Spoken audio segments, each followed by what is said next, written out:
Donc, le texte de ce matin va se retrouver principalement dans Matthieu 18. Toutefois, ce que je vais faire aujourd'hui, je vais vous donner une chronologie différente de celle que donne Matthieu.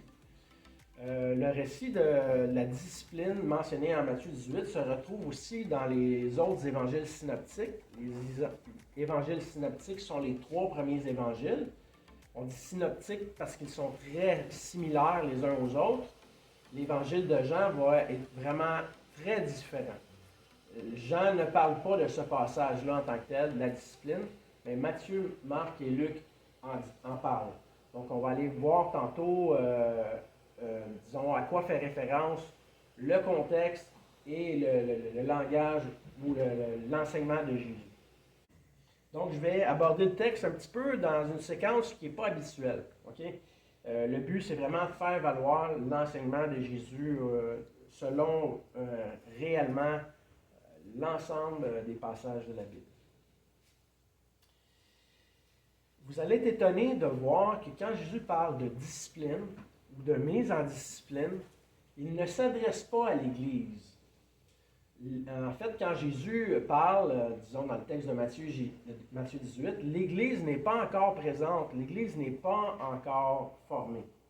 Donc, on va voir un petit peu au sens large, on l'applique souvent là, directement à l'Église, le passage, mais on va voir au sens large à quoi fait réellement référence Jésus.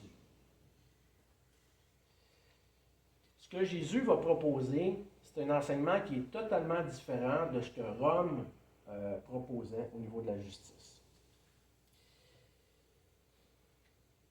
La preuve que Jésus ne s'adresse pas à l'Église, c'est que la mission de Matthieu 28 n'est pas encore donnée à ce moment-ci. La mission d'aller vers toutes les nations, faire des disciples, va venir juste plus tard. Donc ici, Jésus vise un point vraiment précis. Mais toutefois, même s'il ne s'adresse pas à l'Église, bien, son message s'applique également dans l'Église. Dans le passage qu'on va voir, le terme frère ne s'applique pas à nécessairement à des frères dans la foi, mais à l'humanité, à des frères, à des semblables. Jésus parle principalement à des Juifs qui connaissent la loi, qui sont sous la loi, mais il ne se limite pas à émettre des principes seulement sous le contexte de la loi. Son enseignement, en fait, n'a rien à voir avec nos sociétés modernes qui sont centrées sur l'amour du soi. Vous allez voir que son enseignement vise vraiment une communauté. Et dans l'enseignement qu'on va voir ce matin, on peut dire qu'il est tout à fait juste de juger et sain de le faire. Il y a beaucoup de personnes qui nous disent « Ah non, moi je ne juge pas ». Mais en disant que tu ne juges pas, tu es en train de juger. Tu t'abstiens de jugement. Donc juger, c'est de faire un constat entre le bien et le mal, principalement. C'est comme impossible de ne pas juger. Quelqu'un qui vous dirait « Oui, c'est ça, tu es en train de juger », bien, elle aussi, elle est en train de juger. Donc, juger, c'est quelque chose de simple. Il faut juste s'assurer que le jugement qu'on émet est véridique et vrai. Quand on parle de discipline, on parle d'une autocorrection. Parce que si une discipline est forcée, on peut apprendre quelque chose de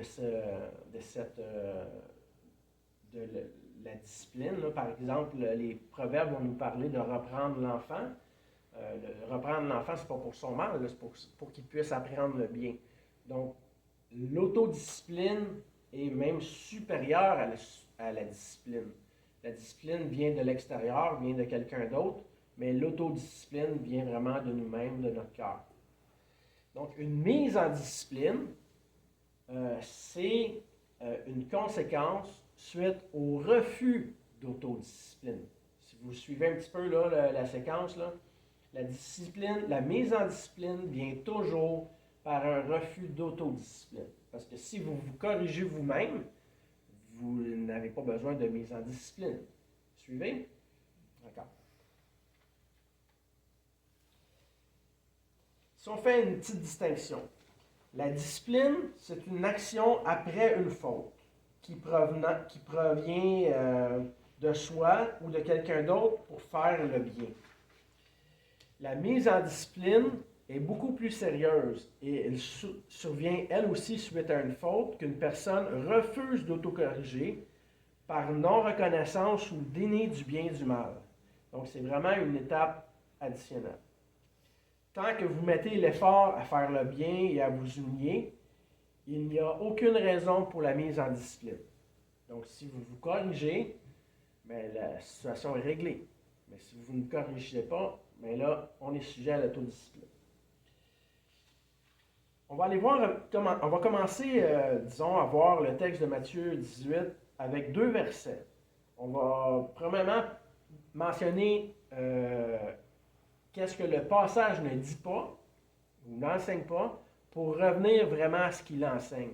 Parce que souvent, ce qu'on va entendre dans plusieurs messages, c'est quelque chose qui est erroné et qui nous déjà prédispose à avoir une vue spécifique sur le sujet qui n'est pas nécessairement la vraie. Okay? Là, ce que j'ai dit semble rien vouloir dire, mais on va y aller avec le verset, vous allez mieux comprendre. On va aller voir Matthieu 18, verset 15.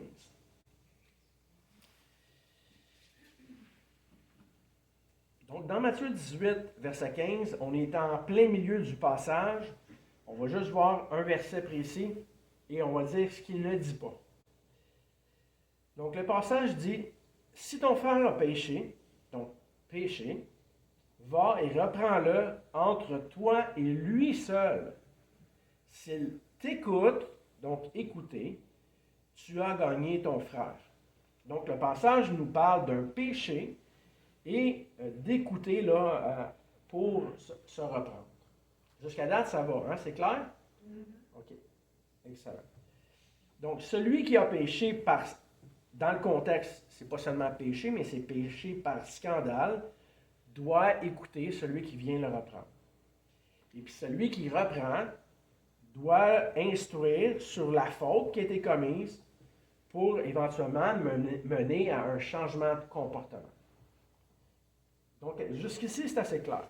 Allons voir maintenant le verset 19.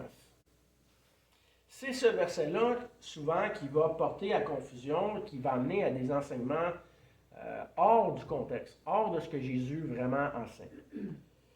Donc, versets 19 et 20. Jésus dit, « Je vous dis encore que si 2 d'entre vous s'accordent sur la terre pour demander une chose quelconque, elle leur sera accordée par mon Père qui est dans les cieux. Car là où 2 ou 3 sont assemblés en mon nom, je suis au milieu d'eux. » Selon vous, est-ce que le passage qu'on vient de lire nous encourage à demander n'importe quoi au Seigneur si on est 2 ou 3? Bien sûr que non. Bien sûr que non. On sait ça à cause du contexte. Si on prend les passages isolés, qu'on prend simplement ces 2 passages-là, on pourrait penser qu'on pourrait demander n'importe quoi si on est 2 et 3, et Dieu va nous le donner. Ça serait absolument contraire à tout ce que la Bible nous enseigne. Hein? On doit demander selon la volonté de Dieu et non selon notre volonté. Donc, qu'est-ce que dit le passage? Est-ce que Jésus demande de s'accorder ensemble pour demander des billets d'avion gratuits pour la Jamaïque? Ça serait plaisant. Mais est-ce que c'est ce que Jésus demande ou exhorte à faire? Absolument pas. Puisque Jésus serait au milieu de ces 3 personnes-là, est-ce qu'on pourrait, disons, définir une nouvelle doctrine et dire que maintenant on peut toucher à Jésus parce qu'il est au milieu de nous? C'est pas ce que le passage enseigne non plus. Hein? Est-ce que le passage nous dit que puisqu'on est 2 ou 3, Jésus va nous approuver dans une réunion de prière? Est-ce que c'est ce que le passage enseigne? N'oubliez pas que le contexte général, c'est la discipline. Donc, si on revient au contexte, ce n'est pas ce que Jésus est en train d'enseigner. C'est pourtant ce qui va souvent être fait valoir, que plusieurs vont faire valoir. Est-ce que Jésus dit dans le texte que si vous êtes 2 ou 3, quelque part, Dieu va absolument approuver une réunion de prière. Donc, si maintenant il y a un groupe de 3 ici qui se met à prier pour quelque chose, et que l'autre groupe ici à côté prie 2 ou 3 encore, prie absolument le contraire, bien Jésus va approuver les deux groupes. Est-ce que c'est ce que Jésus est en train de nous dire? Absolument pas. Pourtant, beaucoup de personnes vont faire valoir que puisqu'ils sont 2 ou 3, Jésus approuve leur réunion de prière et Jésus va même des fois approuver leur fausse doctrine. Ce n'est pas ce que le texte nous enseigne non plus. Jésus ne va pas approuver les hérésies parce que nous sommes 2 ou 3. Donc, toujours revenir au contexte, toujours revenir à ce que Jésus enseigne. Une des choses qui est importante dans le passage, c'est que Jésus dit de demander en son nom. Et si on voit, vraiment, on va le voir tantôt, on va voir l'ensemble du texte, Jésus demande de demander quelque chose de spécifique. Okay? Quand il dit de demander une chose quelconque en son nom, la chose quelconque est spécifique. Okay? On va le voir tout à l'heure. C'est important de s'en souvenir. Est-ce qu'on pourrait demander aussi au Père que quelqu'un ne pêche plus pour ne pas avoir à le reprendre? Oui, on pourrait le demander. Est-ce qu'on pourrait forcer le Père à dire « Père, fais que cette personne ne pêche plus pour que je n'ai plus à le reprendre? » Absolument pas. Il y a des situations où on doit reprendre les gens. Dieu va permettre que certaines personnes pêchent, et ce qu'il veut, c'est que ces personnes-là se reprennent. Donc, on va voir le contexte tantôt, puis on va voir vraiment l'application que Jésus veut en faire. C'est important de ne pas tordre les passages qu'on vient de voir et de lui donner un sens particulier dans le contexte. Dans la vie courante, il est logique de parler d'autodiscipline. C'est une chose même normale. C'est une chose qui est vraiment importante. Et la question ici d'aller à 2 ou 3, c'est vraiment la question d'avoir des témoins pour authentifier la chose. On ne peut pas mettre en accusation quelqu'un à moins d'avoir des témoins ou à moins d'avoir des faits sérieux. Les témoins vont simplement servir à valider les faits, à dire s'il y a eu un péché important, une question de scandale, une question là, sur laquelle on va pouvoir vraiment se permettre d'agir pour empêcher que ce péché-là puisse continuer. Donc, on va aller voir le contexte direct. Quand on regarde Matthieu, le texte de Matthieu, à partir du verset 1, on ne voit pas spécifiquement où est Jésus. En fait, on ne le sait simplement pas. Le texte nous rentre dans le sujet de la discipline. C'est un texte, disons qu'on pourrait dire, qui est sec. C'est un texte doctrinal. Mais quand on regarde les autres évangiles, on sait où était Jésus. Jésus était dans la ville de Capharnaüm. La ville de Capharnaüm, son nom veut dire ville de désordre. C'est ce que veut dire la signification en hébreu. Si vous vous souvenez bien, Jésus a fait son premier miracle à quel endroit? À Cana. Hein? Il a changé l'eau en vin. Après être parti de Cana, où est-il allé? La Bible nous dit à quel endroit il est parti. Il est allé à Capharnaüm, la ville de désordre qu'on parle aujourd'hui. Qu'est-ce qui est arrivé à Capharnaüm? Jésus a fait son deuxième miracle. Quel a été le deuxième miracle de Jésus à Capharnaüm? Il a rencontré un centenier, un homme qui travaillait pour Rome, et il a guéri son fils qui était malade, si vous vous souvenez.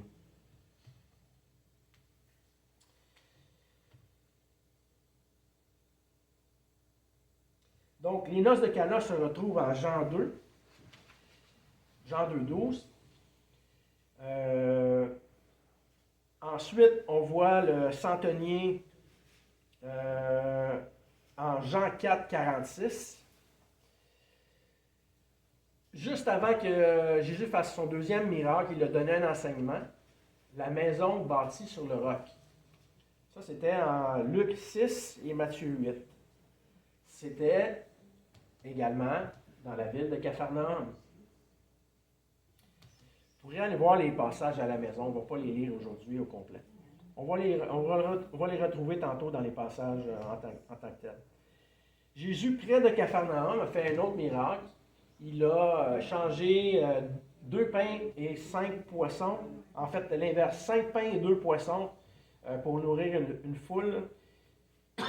On voit ça en Jean 6, 17. Donc, Jésus était au haut de la montagne.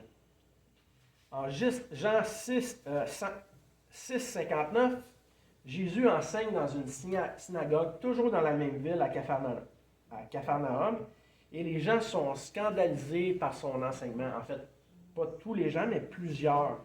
On dit dans le texte que c'est là que plusieurs disciples, donc des gens qui le suivaient, ont arrêté de le suivre parce que Jésus a dit « Je suis le pain vivant qui est descendu du ciel. Si quelqu'un mange de ce pain, il vivra éternellement. » Donc, plusieurs le suivaient par amour du pain. Et quand Jésus a affirmé être le Messie, le pain venu du ciel, certains ont arrêté de le suivre et ont trouvé en Jésus une cause de scandale. Jésus avait enseigné dans cette ville-là un jour de sabbat, selon Marc 1, 21 et Luc 4, 33. Jésus a dit aux gens de Nazareth un jour, « Sans doute m'appliquerez-vous ce proverbe, « Médecin, guéris-toi toi-même, et vous me direz, fais ici, dans ta patrie, tout ce que nous avons appris que tu as fait à Capharnaüm. » Ça, c'est selon Luc 4, 23. Donc, les miracles que Jésus avait fait à Capharnaüm étaient déjà connus dans l'Empire. En tout cas, disons, dans la région proche de Jérusalem. En Matthieu 11, 23 et Luc 10, Jésus parle à Capharnaüm. Il leur dit, on va aller lire le texte, allez voir, Matthieu 11, 23.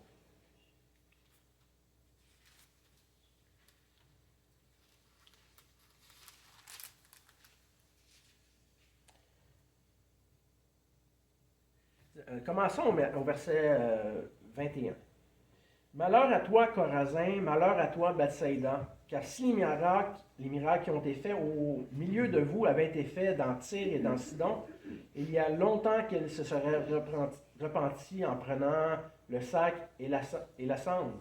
C'est pourquoi, je vous le dis, au jour du jugement, Tyr et Sidon seront traités moins rigoureusement que vous.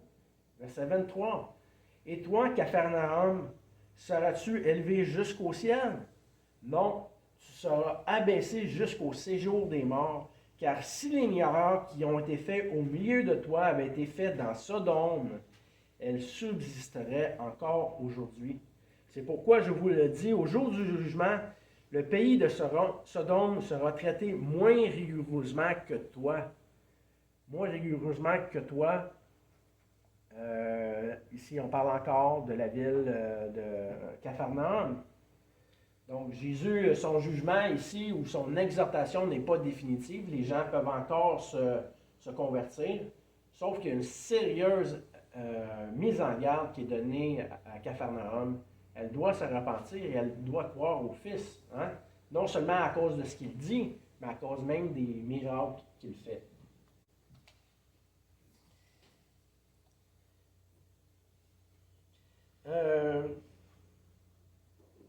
On va le voir dans le texte qu'on va lire tantôt.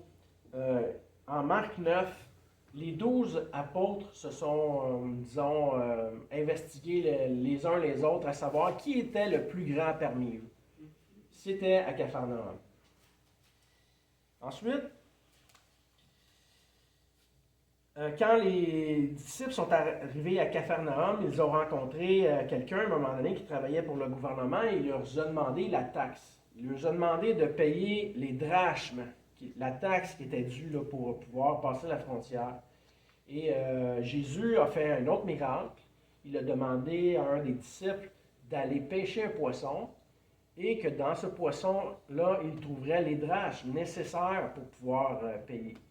Donc, la question ici dans ce passage-là qu'on retrouve en Matthieu 17, 24, donc juste avant le texte de Matthieu 18, c'est pas de savoir si vraiment Jésus a fait un miracle en créant, disons, 4 drachmes, donc 2 pour lui et 2 pour le disciple qui l'accompagnait, dans un poisson, donc s'il a créé de toutes sortes des drachmes dans le poisson, ou si le poisson a simplement été pêché alors qu'il avait lui-même mangé des drachmes qui étaient dans le fond du lac.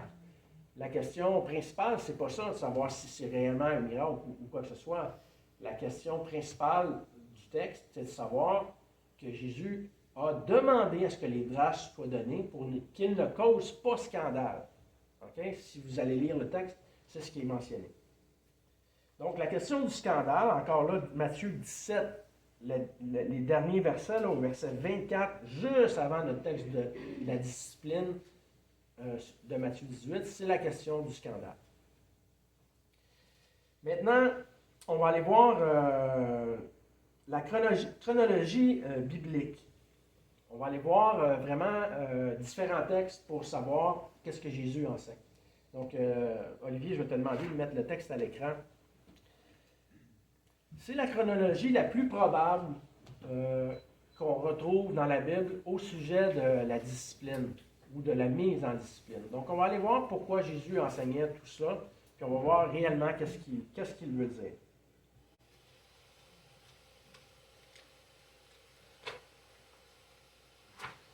Donc, on va aller voir dans notre texte ici qui va être affiché à l'écran.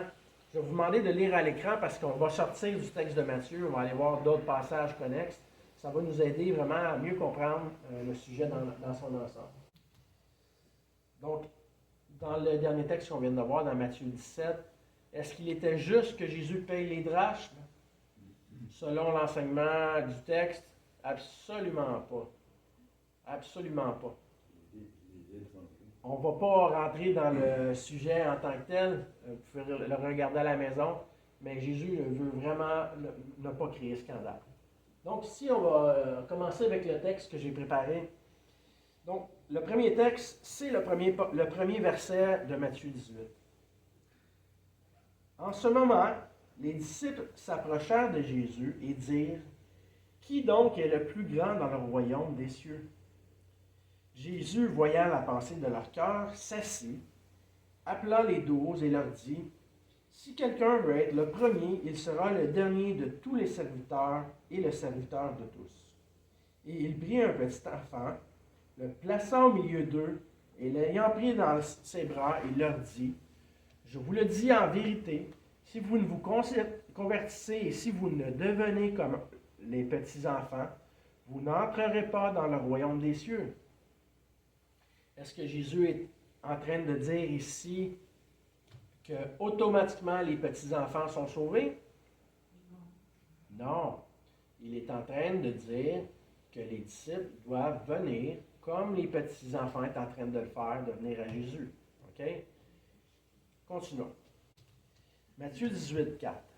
C'est pourquoi quiconque se rendra humble comme ses petits-enfants sera le plus grand dans le royaume des cieux. Donc, celui qui refuse de venir à Christ ne sera pas grand. Luc 9.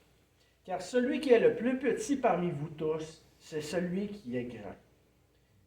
Quiconque reçoit en mon nom un de ses petits-enfants me reçoit moi-même.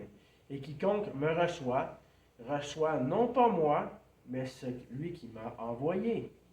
Donc, on peut en déduire qu'il y avait des disciples qui empêchaient les enfants de venir à Jésus, alors que Jésus veut que tous viennent à lui. Continuons le passage. Luc 9, 49. Jésus prit la parole et dit, « Maître, nous avons vu un homme qui chasse des démons en ton nom, et nous l'en avons empêché parce qu'il ne nous suit pas. » « Ne l'en empêchez pas, répondit Jésus, car il n'est personne faisant un miracle en mon nom puisse aussitôt parler mal de moi. » De quel miracle parle Jésus ici? Du fait d'avoir parlé avec justesse en son nom. ne parle pas ici d'un miracle en tant que tel, là, d'avoir guéri un lépreux. On parle d'avoir parlé avec justesse de Jésus. D'accord? On continue le texte. Qui n'est pas contre nous est pour nous. Et quiconque vous donne à boire un verre d'eau en mon nom, parce que vous appartenez à Christ, je vous le dis en vérité, il ne perdra point sa récompense. Mais si quelqu'un scandalisait un de ces petits qui croient en moi, il vaudrait mieux pour lui qu'on suspendût à son cou une meule de moulin et qu'on la jetât au fond de la mer. Malheur au monde à cause des scandales, car il est nécessaire qu'il arrive des scandales, mais malheur à l'homme par qui le scandale arrive. Donc, toujours à Capharnaüm. Si ta main est pour toi une occasion de chute, coupe-la. Mieux vaut pour toi entrer manchot dans la vie, que d'avoir les deux mains et d'aller dans la géhenne, dans le feu qui ne s'éteint point. Si ton pied est pour toi une occasion de chute, coupe-le. Mieux vaut pour toi entrer boiteux dans la vie, que d'avoir les deux pieds et d'être jeté dans la géhenne, dans le feu qui ne s'éteint point. Et si ton œil est pour toi une occasion de chute, arrache-le et jette-le loin de toi. Mieux vaut pour toi entrer dans la vie n'ayant qu'un œil que d'avoir deux yeux et d'être jeté dans la géhenne, où le ver ne meurt point et où le feu ne s'éteint point. Est-ce que Jésus est ici en train de dire qu'on doit se mutiler pour entrer dans la vie éternelle? Non, il est en train de dire qu'on doit se corriger, se reprendre. D'accord? Une petite anecdote. Marco Polo, lors d'un de ses voyages, a rencontré un homme qui avait pris littéralement les paroles de Jésus et il s'était réellement amputé. Il s'était coupé les deux bras, il s'était coupé les deux jambes. Pensez-vous que ça faisait de cet homme-là un moins grand pécheur? Il était toujours pécheur. Ce qui a fait d'Adam un pécheur, c'était un seul péché, pas une multitude de péchés. Donc, dans nos pensées, on peut être aussi pécheur qu'en commettant des actions. Donc, prenons garde. Continuons de lire le verset, le passage. Matthieu 18, 10. Gardez-vous de mépriser un seul de ces petits, car je vous le dis, les anges dans les cieux voient continuellement la face de mon Père qui est dans les cieux. Quand il dit les anges de mon Père, il est en train d'affirmer qu'il est le Messie. C'est ce qu'il mentionne dans le verset suivant. Car le Fils de l'homme est venu sauver ce qui était perdu. Imaginez-vous combien de personnes auraient pu être scandalisées par ces paroles. Verset 12.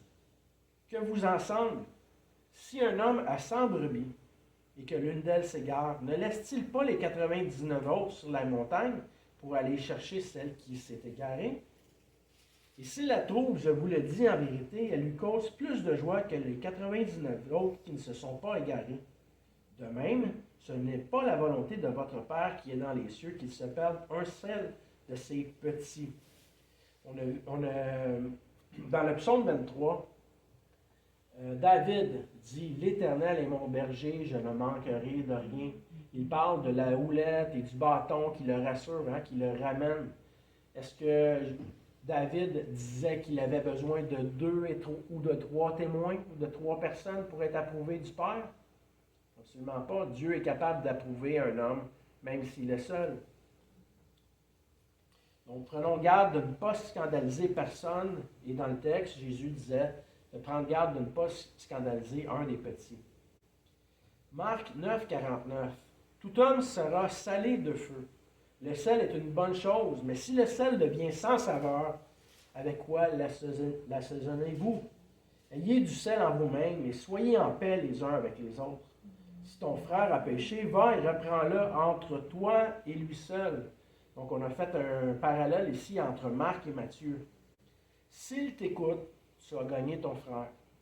Mais s'il ne t'écoute pas, prends avec toi 2 ou 3 personnes, afin que toute l'affaire se règle sur la déclaration de 2 ou de 3 témoins. Évidemment, des témoins crédules, des témoins sages, des témoins avisés sur la chose. Verset 17. S'il refuse de les écouter, dis-le à l'Église. L'Église ici, ce n'est pas l'Église comme on la connaît, c'est l'Assemblée. Okay? C'est ce que le mot grec veut dire. Donc, il parle toujours à une communauté juive qui prétend vouloir faire le bien. Donc, dis-le à l'Assemblée, et s'il refuse aussi d'écouter, l'Assemblée, qu'il soit pour toi comme un païen et un publicain. Donc, deux mots encore très forts. Verset 18, je vous le dis en vérité, tout ce que vous lirez sur la terre sera lié dans le ciel, et ce que vous délirez sur la terre sera délié dans le ciel. Je vous dis encore que si deux d'entre vous s'accordent sur la terre pour demander une chose quelconque, elle leur sera accordée par mon Père qui est dans les cieux. Encore, si on revient avec l'introduction, est-ce que Jésus parle ici de demander des billets pour la Jamaïque?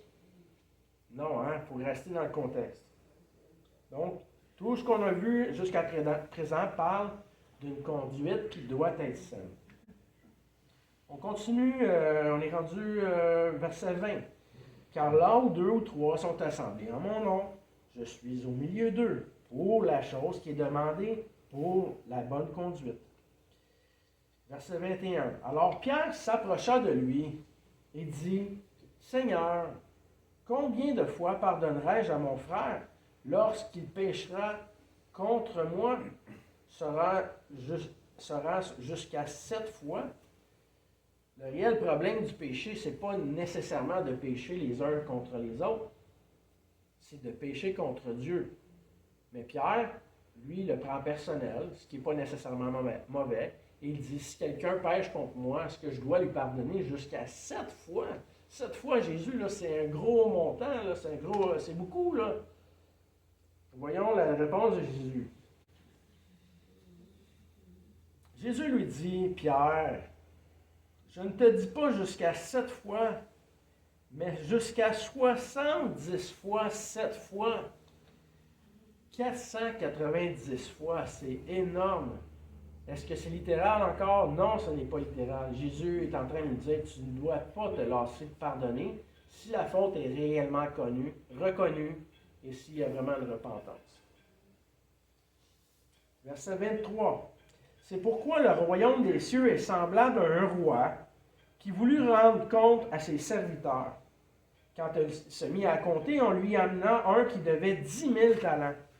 Comme il n'avait pas de quoi payer, son maître ordonna qu'il fût vendu, lui, sa femme, ses enfants, et tout ce qu'il avait, et la dette fut acquittée.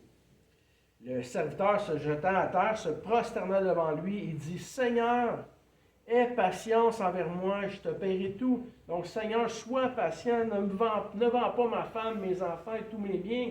Je vais essayer, Seigneur, de faire en sorte que la dette soit payée. Ému de compassion, le maître de ce serviteur le laissa aller et lui remit la dette. Après quoi il sortit. Ce serviteur rencontra un de ses compagnons qui lui devait 100 deniers. Il le saisit et l'étranglait en disant « Paie ce que tu me dois ». Son compagnon se jetait à terre, le suppliant, disait « Aie patience envers moi, je te paierai ». Mais l'autre ne voulut pas. Et il alla jeter en prison l'homme qui lui devait de l'argent jusqu'à ce qu'il eût payé ce qu'il lui devait. Jusqu'à présent, l'enseignement de Jésus est assez paradoxal. Là. C'est deux situations à l'extrême. Un qui fait grâce et l'autre dont la somme qui lui est due est minime et qui, lui, ne veut pas faire grâce, qui exige la somme due. Verset 31, toujours dans l'enseignement de Jésus. Ses compagnons, ayant vu ce qui était arrivé, furent profondément attristés et ils allèrent raconter à leur maître tout ce qui s'était passé. Alors le maître, donc celui à qui on devait beaucoup, fit appeler ses serviteurs et lui dit, « Méchant serviteur, je t'avais remis en entier ta dette parce que tu m'en avais supplié. Ne devais-tu pas aussi avoir pitié de ton compagnon comme j'ai eu pitié de toi? » Et son maître, irrité, le livra au bourreau jusqu'à ce qu'il eût payé tout ce qu'il devait. C'est ainsi que mon Père céleste vous traitera si chacun de vous ne pardonne à son frère de tout son cœur. Donc on va arrêter ici pour le texte. On va juste le lire, le dernier passage, le dernier verset, Luc 9, 56. Le Fils de l'homme est venu non pour perdre les âmes des hommes, mais pour les sauver. Donc, quand on regarde l'ensemble du texte qu'on vient de lire, là, le long texte, qui inclut en fait tous les passages de Matthieu 18, tous les versets de Matthieu 18 qu'on a lus ici, sur quelle chose Jésus insiste? Sur quelle chose il insiste réellement? Simplement sur la question de scandaliser, du péché, ou sur la question de croire?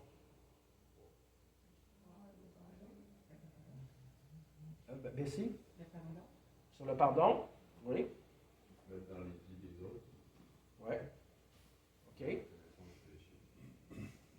Face au péché? Oui. OK. Parfait. D'autres réponses? Vous voyez que c'est assez complexe, hein? C'est pas juste formel, c'est plus juste dire si quelqu'un a un péché, tu le reprends. Puis s'il ne se corrige pas, tu vas avec 2-3 témoins. Puis si après 2-3 témoins, il ne se repent pas encore parce qu'il ne veut pas gagner une bonne conduite, tu le dis à l'Assemblée, puis là, l'Assemblée porte jugement. Ça va vraiment beaucoup plus loin, hein? Jésus parle à Capharnaüm, une ville de désordre, dans un pays de désordre, qui ne croit pas à son Sauveur. C'est assez terrible, hein? Donc, si on applique le passage directement à l'Église sans comprendre le contexte de ce que Jésus est en train de dire, on déforme vraiment l'enseignement. Jésus, oui, il insiste sur la question du scandale, pas simplement du péché. Jésus n'est pas en train de dire que parce que quelqu'un a mangé un morceau de tarte de trop, vous devez aller avec 2-3 témoins et le reprendre. C'est pas ça qu'il est en train de mentionner. Il parle de péché qui cause scandale. Et la première chose à laquelle il relie la question du scandale, c'est par rapport aux petits-enfants. Il dit, ils doivent venir à moi eux aussi. Ils doivent croire en moi. Et si vous ne devenez pas comme ces enfants-là qui croient en moi, vous n'aurez pas de part dans la vie éternelle. C'est ça son réel message. Donc, quand on applique le texte à froid dans l'Église et qu'on ne fait pas référence à la mention du salut, on passe un petit peu à côté de ce que Jésus enseigne.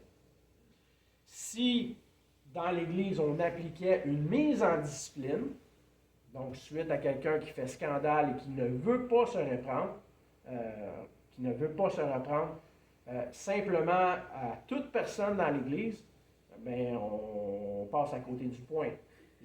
Oui, le texte de Jésus peut s'appliquer dans une cour de justice, donc avec des témoins, faire une analyse et porter une accusation, mais ça s'applique au-delà du texte, avec une notion d'une saine assemblée avec les saints, avec les croyants. Est-ce qu'il serait avisé de mettre en discipline un non-croyant dans l'assemblée? Je vous pose la question. Disons, dans l'assemblée des croyants, là, comme ici ce matin, là. Est-ce qu'il serait de mise de discipliner un non-croyant parmi nous? Pour l'éloigner. Ce qu'on veut, premièrement, c'est qu'il entende l'Évangile. Ce qu'on veut, premièrement, c'est qu'il confesse le Fils. Maintenant, il ne l'a pas fait. Si après avoir annoncé l'Évangile, cet homme-là cause réellement scandale et il y a vraiment une conduite répréhensible, ça serait juste normal qu'on puisse l'exclure parce que disons, son attitude trouble l'Assemblée. Mais ne cessons pas de lui annoncer l'Évangile. Toutefois, si dans l'Assemblée, quelqu'un a réellement confessé le Fils et cru à l'Évangile et qu'il cause scandale par sa conduite, ça, c'est plus la même chose. Ça, c'est ce qu'on appelle l'ecclésiologie, donc la mise en pratique dans l'Église. On va garder ce message-là pour une autre fois. Tout ce que je voulais ce matin, c'est de pouvoir dresser le contexte et de voir un peu à quoi Jésus fait référence. Donc, j'espère que ça vous a aidé de voir le passage au sens large, de voir à quoi Jésus pointe. On pourrait en parler longtemps là, et revenir vraiment au texte de Matthieu 18. C'est un passage qui est vraiment avec plein de détails qui nous donne des directives pratiques pour bien diriger une assemblée. Mais n'oublions pas que Jésus s'adresse premièrement à des non-croyants dans le texte, à des gens sous la loi juive qui devaient aussi établir l'ordre dans une communauté. Mais le point principal de Jésus, c'est que tout homme doit croire au Fils. D'accord? Ultimement, là, tous les hommes qui n'auront pas cru au Fils vont être mis en discipline par le Père. Leur destination éternelle, c'est l'enfer. C'est beaucoup plus sévère que simplement d'exclure quelqu'un dans une communauté. D'accord? Donc, ce que Jésus enseigne, ou ce qu'il a enseigné tout au long de son ministère, c'est principalement le salut, l'Évangile que l'homme doit croire. C'est encore ce qu'il fait avec Capharnaüm. Après le miracle des noces de Cana, Jésus est allé avec sa mère et ses frères habiter temporairement dans la ville. Et même malgré que les miracles que Jésus y a fait, on sait par les évangiles, par d'autres passages, que ses frères n'ont pas cru en lui. En tout cas, pas à ce moment-ci, pas à ce moment-là. On sait que Jude a cru. On le voit plus tard, Jude a écrit une lettre. C'est un frère de Jésus. Mais au moment où Jésus est à Capharnaüm, dans la ville de désordre, même des proches n'ont pas cru.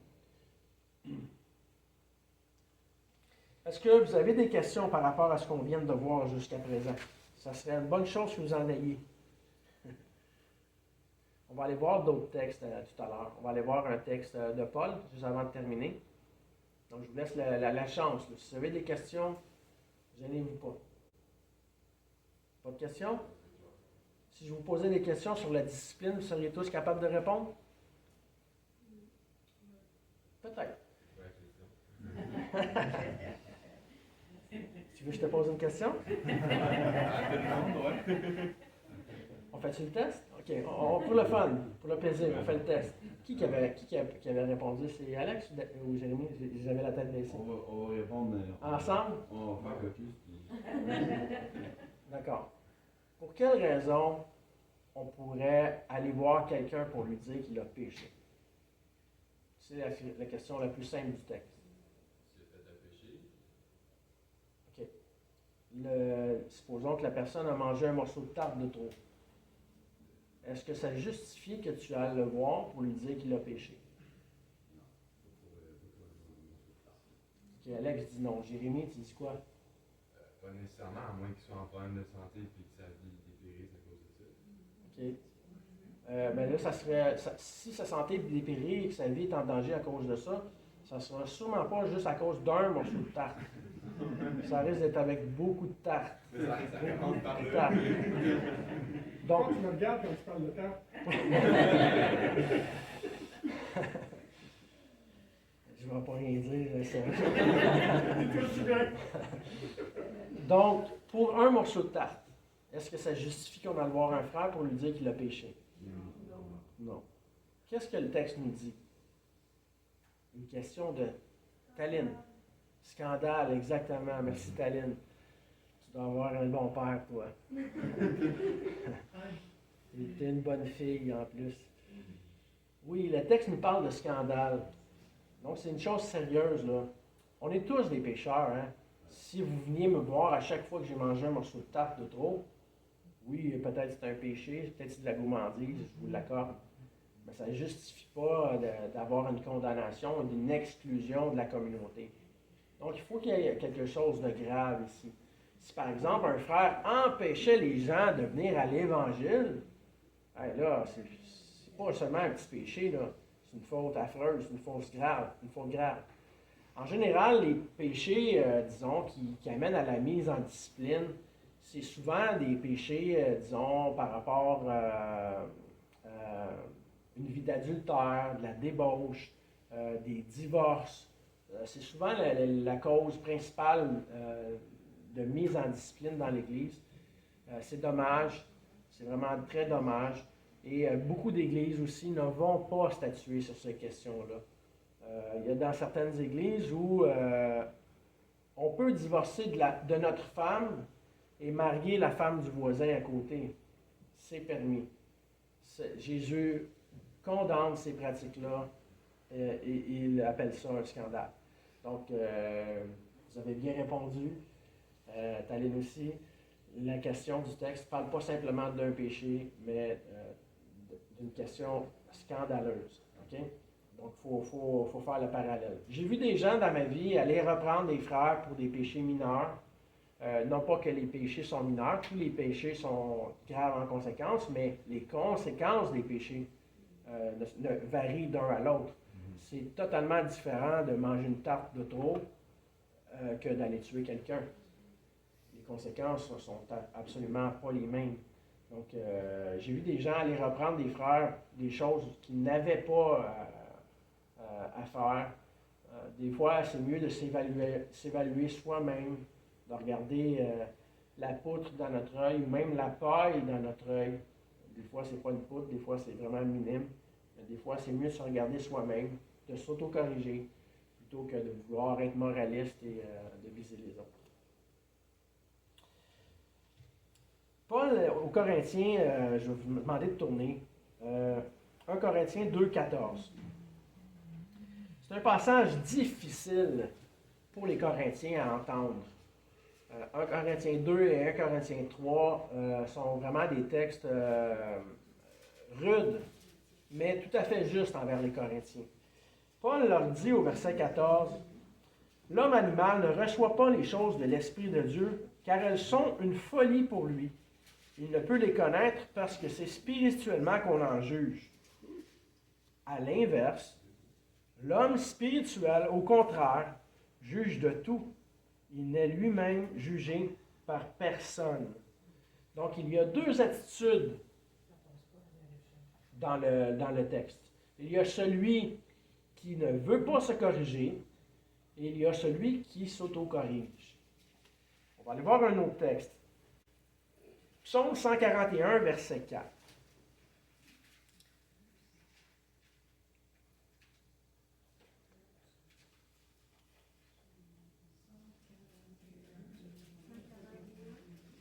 Oui, Psaume 141, verset 4. Donc, il y avait un homme dans le texte qu'on a vu qui ne recevait pas les choses de Dieu. Il jugeait que c'était une folie pour lui. Et il ne pouvait pas les connaître parce qu'il refusait de les reconnaître, en fait. Mais l'homme spirituel, lui, jugeait de ces choses-là. Et il n'était pas jugé ou condamné par personne. Psaume 141, verset 4 nous dit « N'entraîne pas mon cœur à des choses mauvaises, à des actions coupables avec les hommes qui font le mal, et que je ne prenne aucune part à leur festin. Car le juste me frappe. Que le juste me frappe, c'est une faveur. Qu'il me châtie, c'est de l'huile sur ma tête. Ma tête ne se détournera pas. » Donc, de quoi il ne se détourne pas, cette personne-là qui est dans le passage ici? Sa remise sa correction, dans le fond. La correction du juste. Pour lui, c'est une grâce. Il l'accepte. Il est fautif, mais il accepte la correction du juste, il la sonde, il l'évalue et il s'auto-corrige.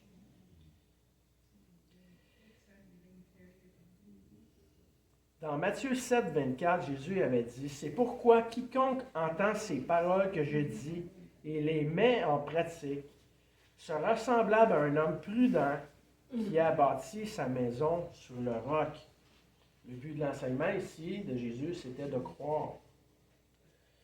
Dans Luc 6, il dit « Pourquoi m'appelez-vous Seigneur, Seigneur, et ne faites-vous pas ce que je dis? Je vous montrerai à qui est semblable tout homme qui vient à moi, entend mes paroles et les met en pratique. » Verset 48 de Luc 6, « Il est semblable à un homme qui, bâtissant une maison, a creusé profondément et a posé le fondement sur le roc. Une inondation est venue et le torrent s'est jeté contre cette maison sans pouvoir l'ébranler parce qu'elle était bien bâtie. Donc encore là, mettre en pratique ce que Jésus pour croire. Que sert-il à un homme de dire qu'il a la foi s'il n'a pas les œuvres? Est-ce que la foi sans les œuvres peut le sauver? Non, parce qu'il n'y a pas d'action. Exactement. La foi porte des œuvres. On n'est pas sauvé par les œuvres. Jamais sauvé par les œuvres. Toujours par la foi. Mais on ne peut pas séparer la foi et les œuvres. La foi porte des œuvres. Paul dit encore aux Corinthiens, « Soyez mes imitateurs » au chapitre 11, verset 1. « Soyez mes imitateurs comme je le suis moi-même de Christ. » Et dans le verset suivant, il dit, « Retenez mes instructions telles que je vous les ai données. » Au verset 16, il leur dit, « Si quelqu'un se plaît à contester, nous n'avons pas cette habitude non plus que les églises de Dieu. » Donc, si on fait l'amalgame de tout ce qu'on a vu jusqu'à présent, là, c'est important d'avoir une bonne conduite. C'est important de ne pas scandaliser les autres. C'est important de croire au Seigneur. D'accord? Paul va dire même aux Corinthiens, j'ai oublié le passage, je ne l'ai pas indiqué dans mes notes.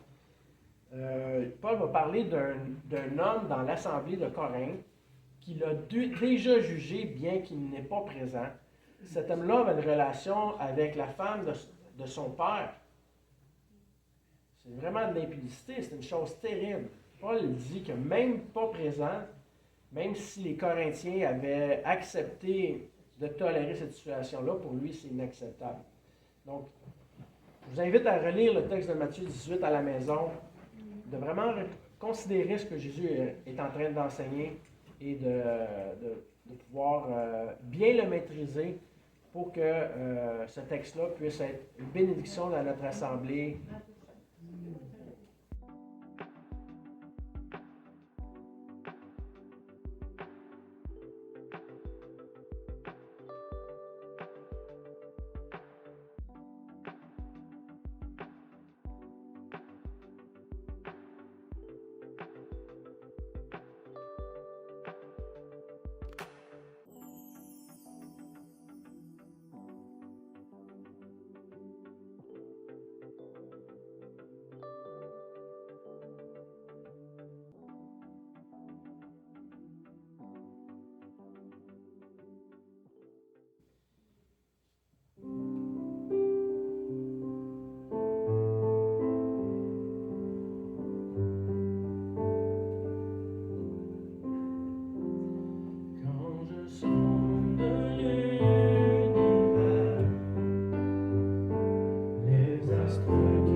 faire le deuxième couplet. Quand je songe que tu